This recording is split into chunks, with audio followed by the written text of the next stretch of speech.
Good morning, boys and girls. I welcome you in this particular session. This is the part 4 of the lesson The Adventure, and this is chapter 7 of Hornbill, meant for 11th class students. So, for the last three parts, we have understood some of the detail in this particular lesson, and as you are quite aware, that Professor Gaitonde has met an accident and he is in coma, and after coming out of the coma he is narrating the detail to his friend. And here, from where we will today start, he has he is basically shocked when he reached Mumbai and he finds something different. He finds number of things are different there. He finds the railway station is quite clean and neat, just like you have a railway station somewhere in England. He finds the market is altogether in a different position, just like like somewhere in the European countries, especially in the England. And he is shocked to see number of things. Then he reached in the library in order to see whether what exists, because he finds that East India Company is still existing somewhere in in Mumbai.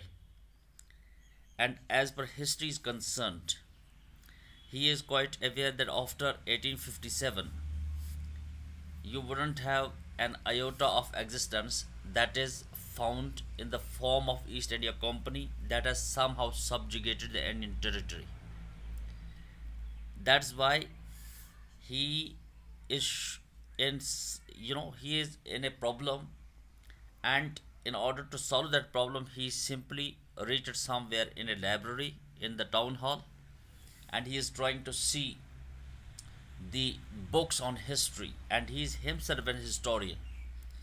Professor, while going through the history books, his four volumes are intact. There is nothing confusing in them. But if you talk of his fifth volume, he has certain problems which he wants to discuss with with his friend. And today let us try to understand what is there in the fifth volume that has made a lot of problem with Professor. That's why now see the content that is displayed on your screen. His five volumes duly arrived on his table. He started from beginning. Volume 1 took the history up to the period of Ashoka. He wouldn't have any problem with volume first. Volume 2 up to the Samudragupta. Then volume 3 up to Muhammad Gori. And volume 4 up to the death of Aurangzeb. Up to this period of history, he was as he knew it. There is nothing, no problem in all these volumes. Whatever history he knows about it, he didn't have any objection in it. And the change evidently occurred in the last volume, and this is the fifth volume where he found some change is there, and that particular change has made him involved in some sort of predicament. And that's what that he wants to inquire. He is basically probing what has happened to after 1857. If he see normally, he wouldn't find East India Company anywhere in the in ruling throughout the India, or any of the districts, somewhere in India or in any of the states, right? Reading volume 5 from both ends inwards, Gangadhar Pant finally converged on the precise moment where history had taken a different turn. Now let us try to understand what different turn he is talking about. Right? Okay. Now there are certain words in the above paragraph that is there. The meaning of those words are there. Students are should try to understand the meaning converted is considered to be met. Precise is quite, exact, and what is called accurate. Okay. Now the problem that existed in the fifth volume is this, that pages in the book described the Battle of Panipat, and it mentioned the Marathas won it handsomely. He's talking of Battle of Panipat, the third Battle of Panipat, right? And in this particular book, what he finds, that Marathas won it handsomely. That is basically the Marathas who won this particular battle. Abdali was routed and he was chased back to Kabul by the triumphant Maratha army led by Siddharth Bahu and his nephew, the young Vishwas Rao. Right? Now you can understand what he finds in the fifth volume, that Abdali has been chased away to the Kabul by these Maratha rulers. Right? And the name of those rulers you can easily understand here, that are highlighted for your information, is Siddharth Bahu and his nephew, what is called the Vishwas Rao. The book did not go into a blow by blow account. Blow by blow is a detailed account, and you can see here, I have given the explanation of these lines. Blow by blow is simply a detailed account. This particular book, which is called the fifth volume, did not go into the blow by blow, did not go into the detailed account of battle itself. Rather, it elaborated in detail its consequences for the power of struggle in India. Right? Gangadhar Pant, Professor Gangadhar Pant, read through the account avidly. Avidly is simply considered with great interest. He read this account with great interest. The style of writing was unmistakable. There was no problem, in his writing. He came to understand that this particular history is written by himself, without any doubt. Yet he was reading the account for the first time. But at the same time, he finds perhaps he is reading this account for the first time. Their victory in the battle was not only a great morale booster to the Marathas, but it also established their supremacy in the northern India. Their victory of Marathas, especially these two, rulers, was not only the great morale booster. What is morale booster? That boosts your confidence. That has somehow, boosted their confidence of Marathas, right? But it also established their supremacy in the northern India. Now, in the northern India, they can understand, the people can understand, the rulers can understand that Marathas emerged as victorious. The East India Company, which had watched these developments from these sidelines, got messages and temporarily shelved its expansionist program. Right?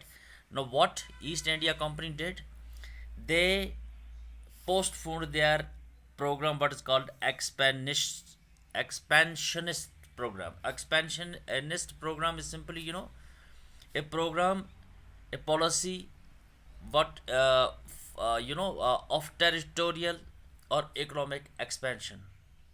That is, their motive. That is their way of, indulging into the Indian territory. Right? They are simply working for their economic, what is called expansion. Now they understood that Marathas emerged as triumphant, and what they did, they postponed their program. They have basically, restricted their program to move further, and their, policy becomes some sort of halt. Right? It couldn't move onwards. That is what happens with them. And then, for the Peshwas, the immediate result was an increase in the influence of Bahu Sahib and Vishwas Rao, who eventually succeeded his father in 1780 AD. Right? The troublemaker Dada Sahib was relegated to the background and eventually retired from state politics. Relegated, you have a word you can easily understand here. It is simply assigned to a lower rank. Right? Now, Dada Sahib was assigned to a lower rank and eventually retired from state politics. To its dismay, to his shock, to his disappointment, what happened? The East India Company met its match in the new Maratha ruler Vishwas Rao, right? Now East India Company met its match. Match is simply, a parallel. That is quite a parallel to East India Company. That is what is called the Maratha ruler Vishwas Rao. He and his brother, he and his brother, and the brother's name you can easily understand, Madhu Rao. Vishwas Rao and Madhu Rao combined political acumen with valor and systematically expanded their influence all over India. Now, what did they? Both the brothers combined their political acumen. Political acumen, you can easily understand, it is political smartness, political activities that happens, right? With valor is with what is called braveness, and you can find these words here. Here at the bottom, great courage in battle, which is considered to be valor, right? Now both the brothers, Vishwas Rao and Madhu Rao, with valor, what did they? Systematically expanded their influence all over India. Now they systematically, expanded their influence because they have emerged now as victorious. Now they have got some, what's called the confidence, and because of that confidence, what happens? You can easily understand. The company was reduced to pockets of influence near Mumbai, Calcutta, and Madras. Right now, this East India Company, which has ruled India for almost three centuries, 3.5 century, right, until 1857, and their advent was simply in 16th century. Now you can understand what had happened to this particular company. It is reduced to pockets. The writer tells you it is reduced to pockets of influence. Now they are reduced to somewhere in Mumbai and Calcutta and Madras, just like its European rivals, what is called Portuguese and the French, right? It is reduced to that extent. The idea in this particular paragraph, you can easily understand that both the brothers, because they emerged as victorious, because they have now won what is called the Battle of Panipat, the third Battle of Panipat, and because of this particular confidence, now the East India Company is reduced to a large extent. That is the thing he wants to tell you. For the political reason, the Peshwas kept the puppet Mughals regime alive in Delhi. Right? For political reason. Now this is very interesting to understand. Who are Peshwas? Peshwas are Marathas, right? The powerful ruler of Maratha, right? For the political reason, the Peshwas kept the puppet Mughal regime alive in Delhi. They, this Mughal regime remains alive in Delhi, in what's called, the central part of India. And in the 19th century, these de facto rulers from Pune were astute. Now you have the word astute, you can easily understand here. It is considered as smartness, right? Quick witted, a person who is very quick in his wit, right?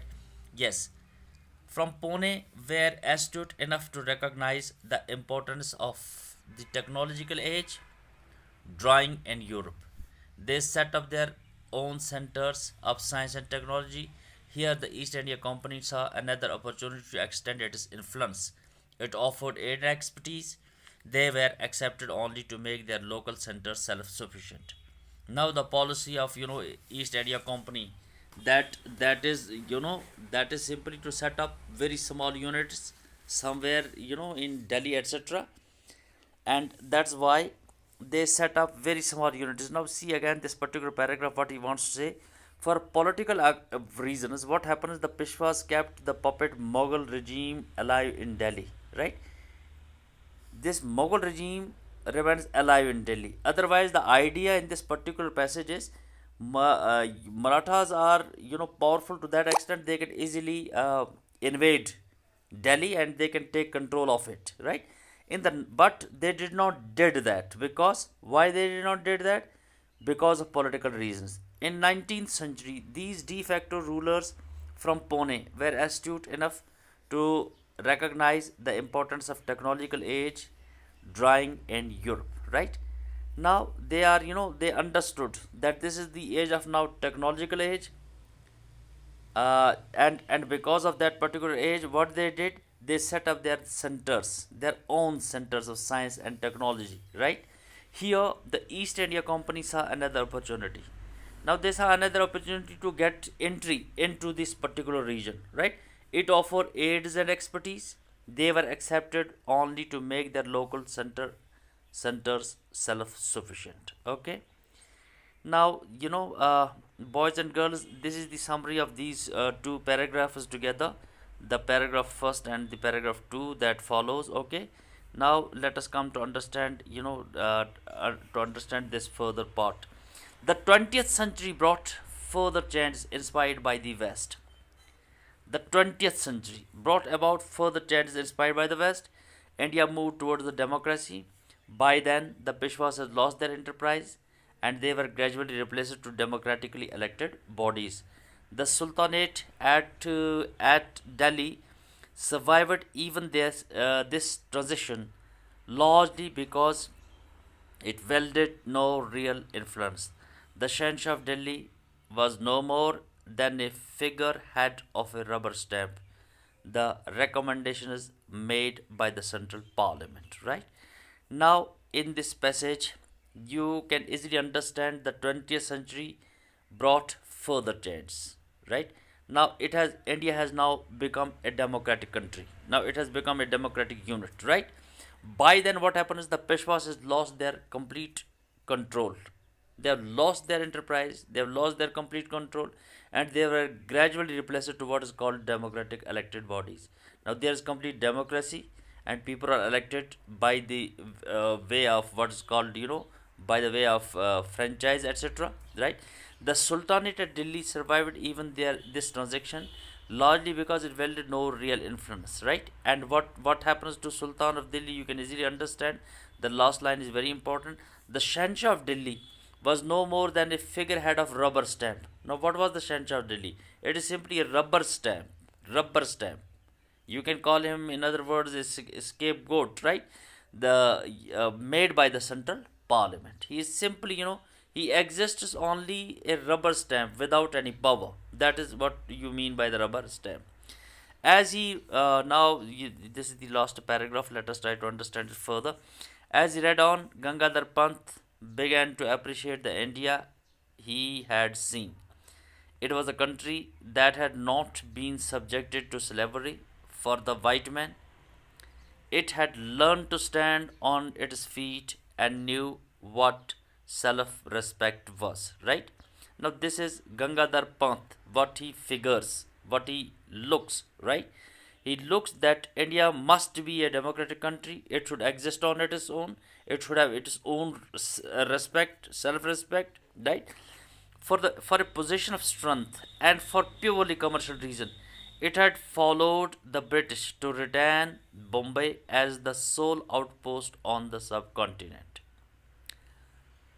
For which purposes? For commercial reasons. For only commercial reasons. What they did, they simply did that they allowed Britishers to retain Bombay.